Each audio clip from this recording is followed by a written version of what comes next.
Arkadaşlar geçen sene 6 Şubat depreminde burası etkilendi. Burası Diyarbakır Hani'nin Kaledibi Zazaca ismi Seyyar Köyü.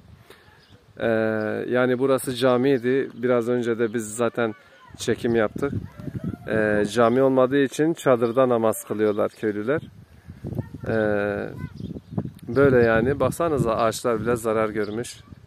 Yani Allah beterinden korusun. Terkora böğlü ben.